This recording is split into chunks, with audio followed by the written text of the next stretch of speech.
Hello, I'm Heather. And I'm Ryan. Welcome to the podcast. It's game night, it's sibling rivalry, it's a walk down memory lane, but most importantly, it's politics free. Guaranteed. Welcome to round 9, Your Worst Nightmare. Here's how it works. We have a set of cards. On each one is written a nightmare. We'll pick 4 cards, and Ryan will have to place them in the correct order, according to what he thinks my worst nightmare is. Then we'll flip it around, and it'll be my turn. Whoever scores the most points wins the ever-coveted Gloating Rights Trophy until... we play again. Yes. So the current running score is Ryan 44, Heather 31. Heather? I figured out the math. Are you ready for this? I'm ready. If you score 2 points or more at any point in the next 2 episodes, you win the game. Doesn't matter. There's nothing I can do to catch up. Okay, well, that makes me feel a lot better because I know I will get at least 2. I think you'll get at least 2. I have to basically skunk you. If I want to win, I have to get all of them right, and you have to get all of them wrong for 2 episodes running. Okay. I mean, it could happen. It could happen, and it might happen because I struggled with your cards this time. I can dream. Every time you say that, you get them all right. I should actually go back and keep a tally of every time you've been like, I don't think I did it. And then you aced it. Okay. All right. You ready for these cards? I'm ready. All right. We've got taxes, old houses, the unknown, toilets overflowing. That's taxes. Old houses, the unknown, toilets, overflowing. What's my order? Okay, number 4, old houses.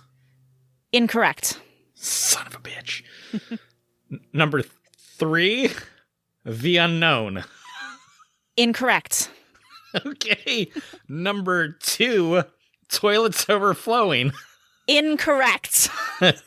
And number 1, taxes. Incorrect. I am pleased as punch right now. I don't know how long that's going to last, but I'm off to a great start here. Okay, let me go find my cards. Okay, are you ready for your cards, Heather? Well, hold on. Let me tell everybody. So here's what my order actually is. Yes.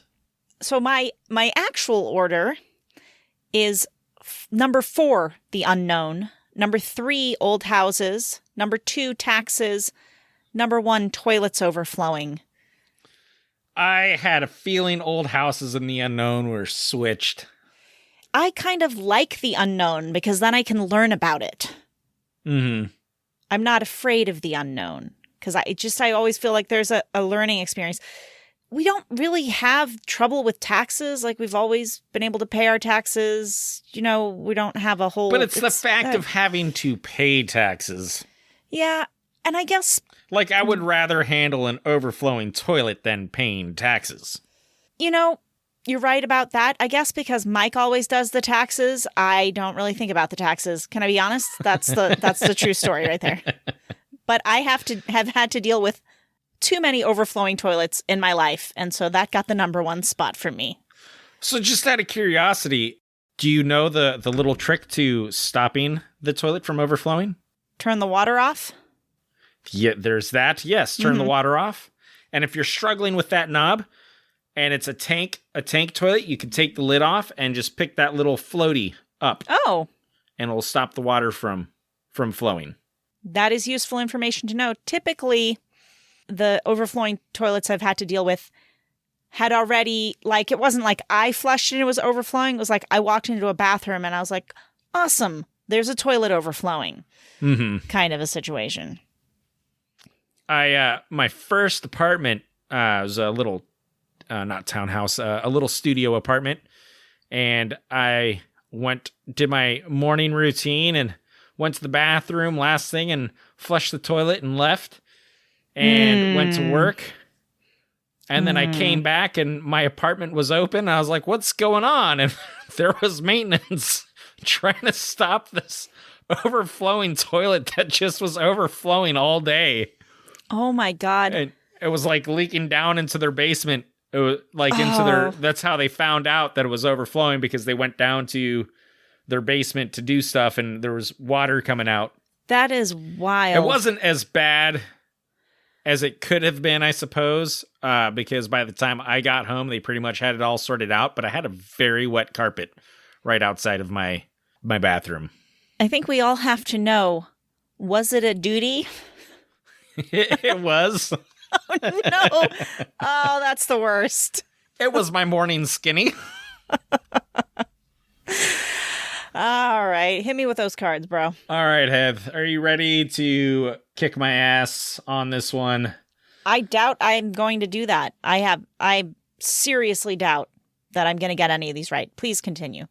You got volcanoes, disorder and chaos, teenagers, and death. That's volcanoes, disorder and chaos, teenagers, and death.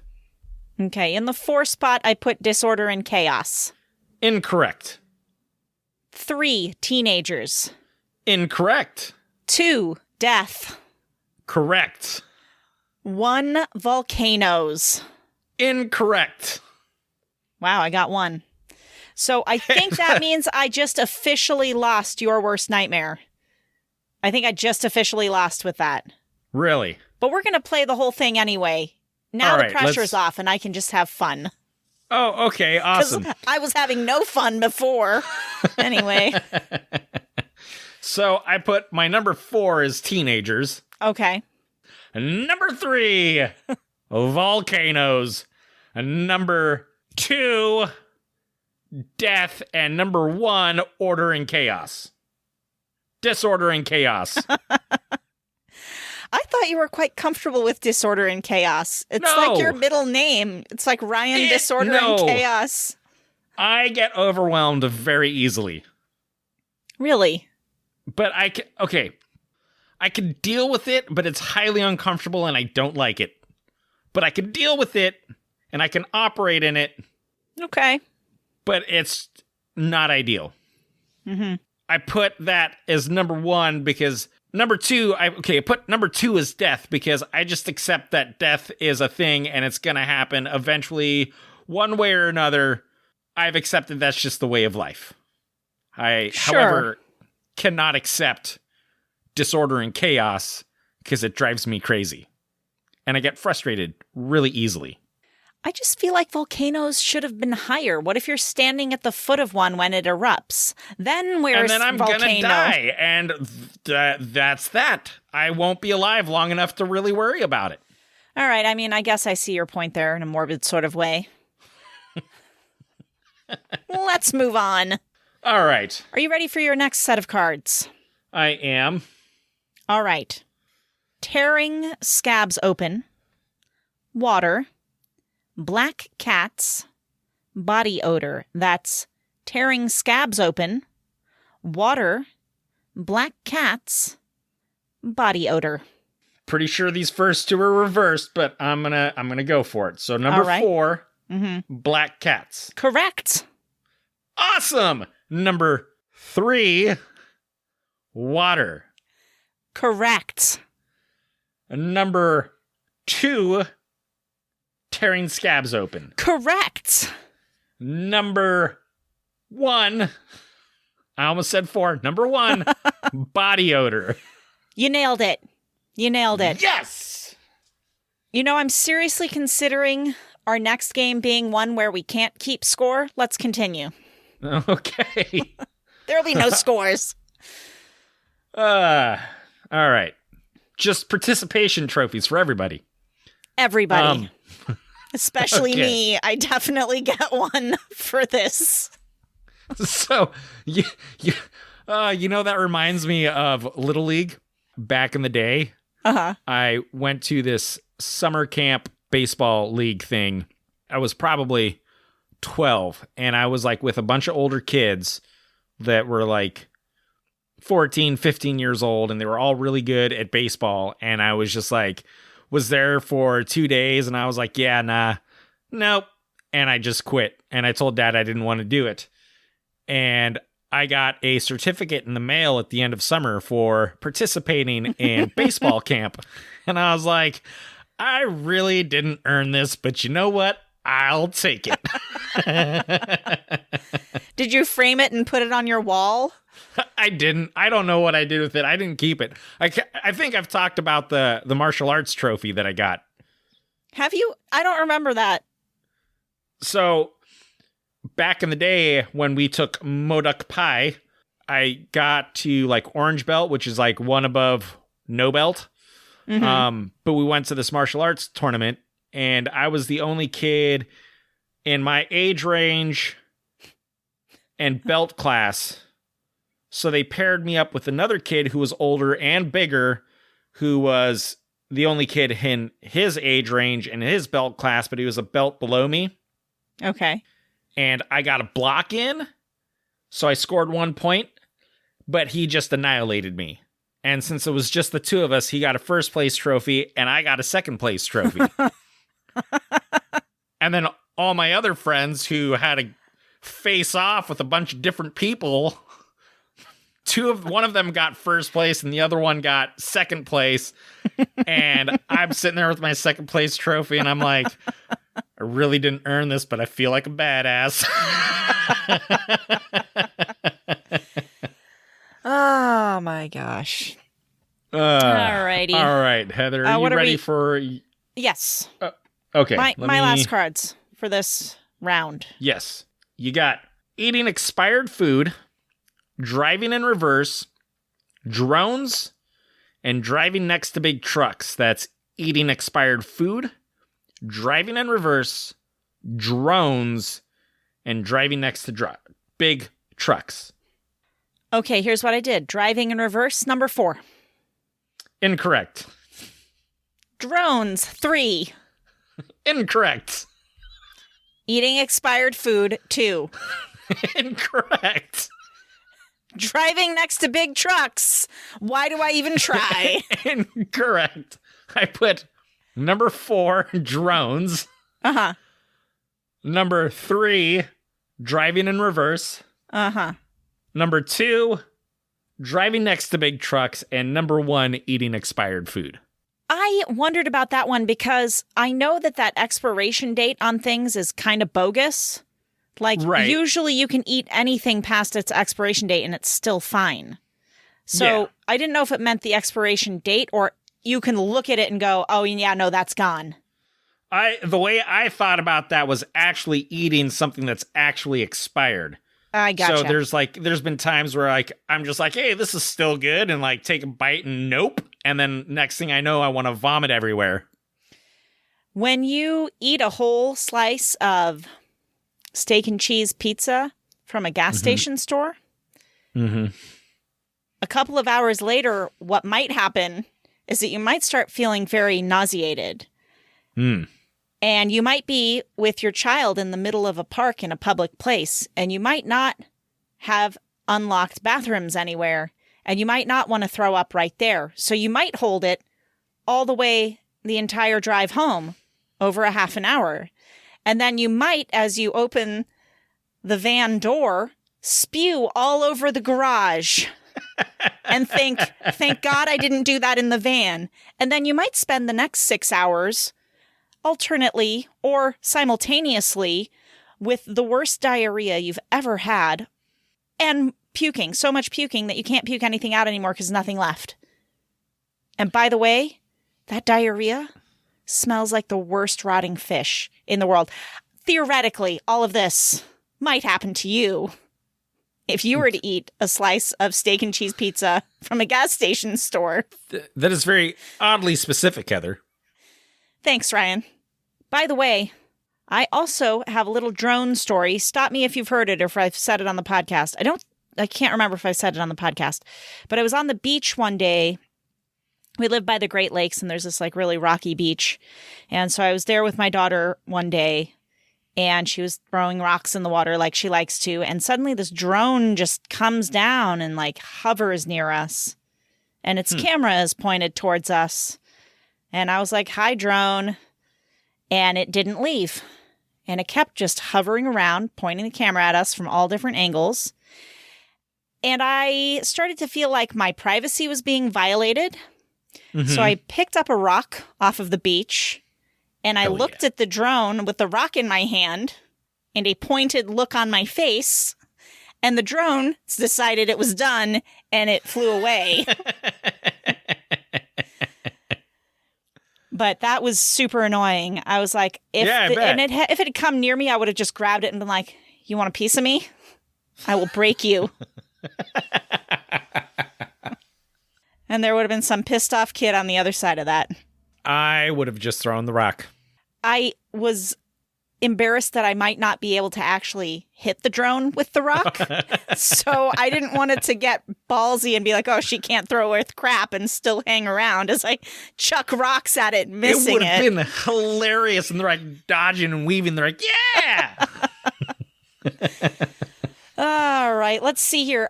Score-wise, what are we at now? So Ryan scored 5 points. No. 4 points. And I scored 1 point. So Ryan, you're at 49. I'm at 32. I've lost the game. Still a whole nother episode of it coming. Yay! Hey, but you know what? You could also not lose horribly. You could nail it. If I skunk you next episode, I will not lose horribly.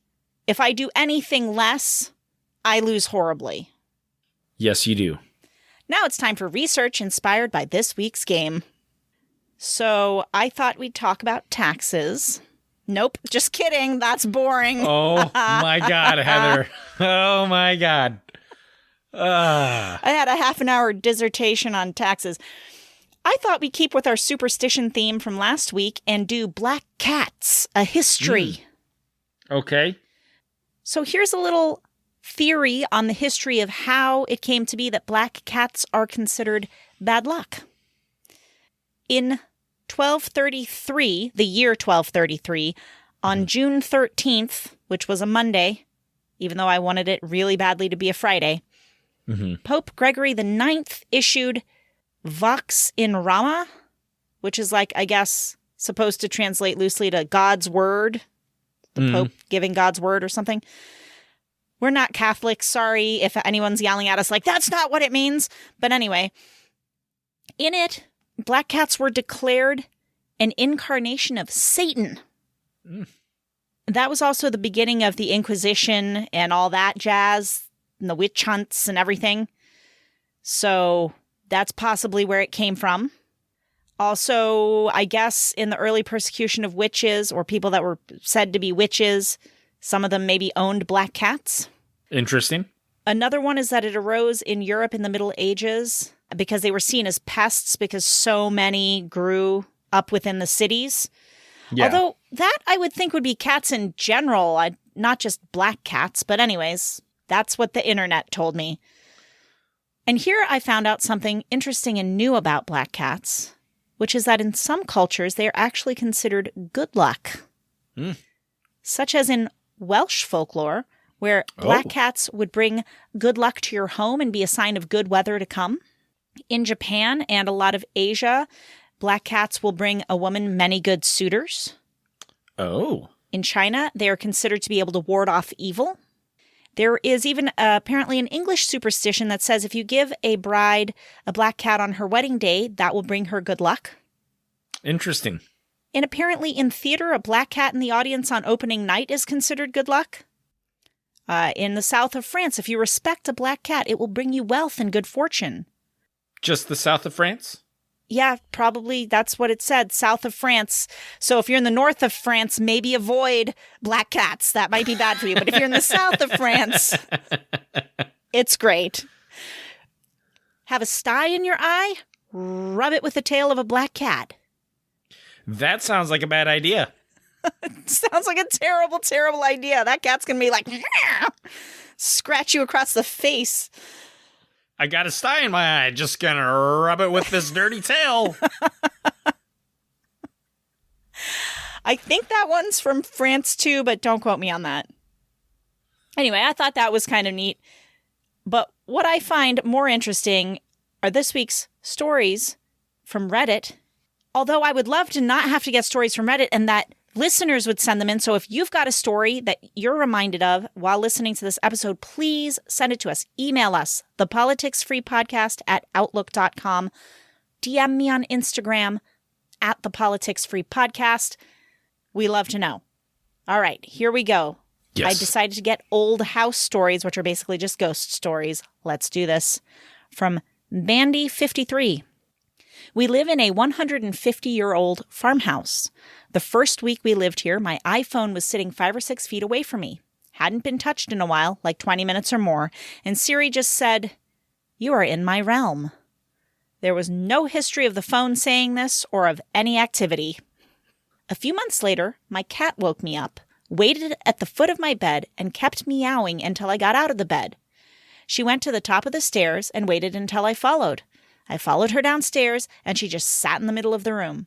I checked a few things to make sure something hadn't caught fire or whatever, while she just sat in the middle of the room looking up the staircase. The house was so quiet it was eerie and disturbing. Usually something makes a noise in this place.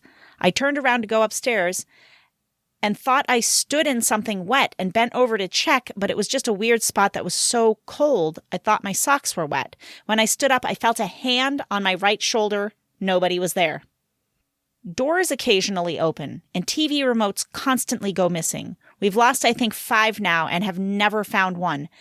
Every single piece of furniture has been removed from the TV room during renovations, so it's not like something ended up in a void under the couch. 2 years ago, I was at a flea market and bumped into a former coworker I hadn't seen in quite a while, who ended up living just around the corner. She pointed at a couple and said to go introduce myself, as they lived in our house in the 80s. I introduced myself, said I lived in their old house, and they immediately asked how the ghost was doing. Apparently, it had a thing for TV remotes back then as well. And I love some of the comments on this one. One person said, "Time to buy a cheap tracking tile for $10 off Amazon and slap that on a remote. Then see where it ends up." Yeah, that's not a bad idea. I was going to say, and I want to say this before someone says it in the comments, but I was expecting the cat to be like, "You're in my realm now." Nobody said that, so you're good. These are all just remote related. I thought they were funny. One person said, "Tie the remote to the couch and see how pissed your ghost gets." And then a third comment, "Have you asked the spirit to not steal the remotes? Sometimes they listen." Hey. Yeah, it doesn't hurt to ask. Yeah. And then, I mean, there were like a majillion of these, but I just picked another one that I thought was kind of great. I was staying in an apartment over an old theater in a mining town. Apartment was easily 60 feet above the street. Woman, blue-hued, in a long dress, just appears in my peripheral vision. I turn to look, and she does the same. We meet eyes while she pauses there watching me. She then walks across the room and out the front wall of the apartment, over the street. I look out the window, and nothing. I'm like, I need sleep. I mentioned this to the owner, and he explains there was a balcony there, but it was lost in a fire decades ago where a woman died trying to escape the fire. Now it's a solid wall where a doorway was. He just added, "Long blue dress?" Like, bro, things you could have mentioned in the housing ad. Do you remember Dad's ghost story? No. When he was in LA, he was sleeping soundly and woke up one day to, as he describes, 2 ghosts looking grotesque standing at the foot of his bed. And I had to ask what he meant by looking grotesque, but he's like all skeletal with like skin hanging off and stuff. Mm-hmm. And he said to them, "Give me a break," and then rolled over and went back to sleep. He was not scared by those fuckers. Nice try, assholes. What if that was like some prankster, like thieves? What if that was murderers? Could have been. And they're like, "Oh, I guess he's not scared. We'll go murder someone else today." I don't know. Now let's do the question of the week. What was something you thought would be a good idea, but was a terrible idea when you actually did it? Trying to use a garbage bag as a parachute and jumping off of the shed in the backyard. Agreed. And then when you did it wrong, I was like, probably I should do it because I'll do it right. And it still was a disaster.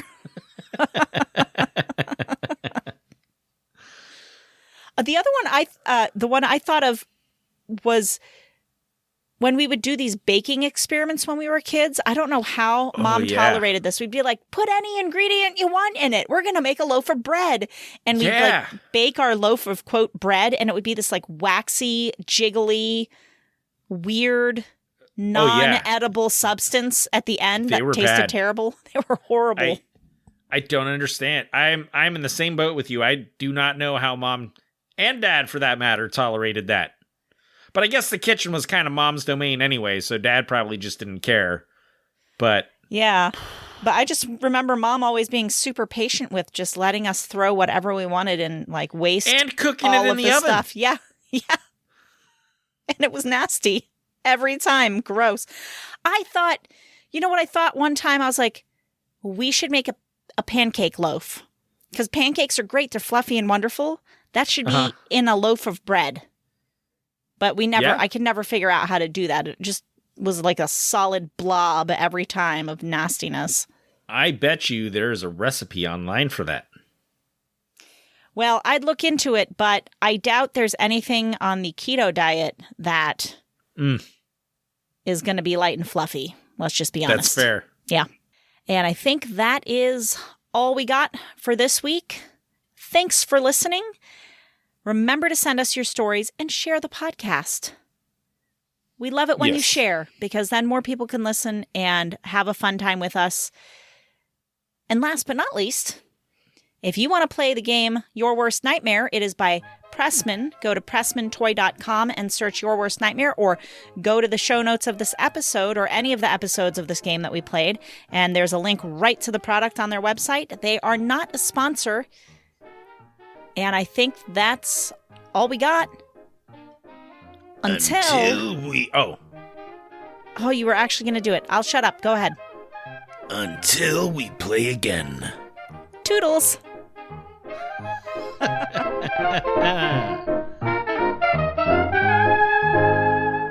Okay. Worry about volcanoes? I have to just cut you off there. Okay? Okay. I've edited this out of almost every episode, and I'm not going to do it this time. 4, 3, 2, 1. 4, 3, 2, 1. What you what went 4, 2. 4, 2. I'm sorry. Let's take it from the top.